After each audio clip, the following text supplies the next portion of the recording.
Hi and welcome to the My Matcha Life kitchen. So we're here today and it's this gorgeous vista behind me at Vancouver, Canada, and we're going to show you how to make a traditional matcha North American style. So you're going to need a few things. The first thing is hot water, your matcha. In this case we're using our Tea Lovers Organic Ceremonial matcha. It's a very bold, rich flavor and extremely smooth. You're going to need your chasa. So this is Japanese bamboo whisk. One little piece of bamboo and they cut all those little fronds in there. Whisk holder, your matcha bowl, and a teaspoon.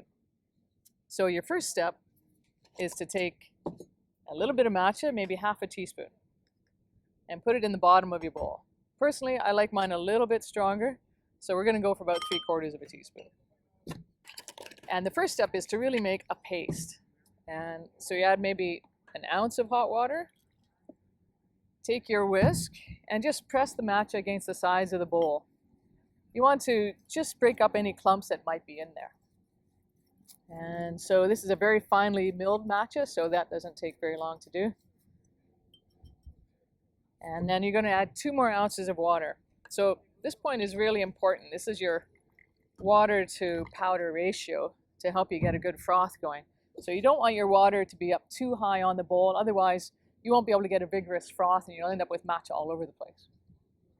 So you take your whisk, 2 fingers and the thumb, and you start out slow.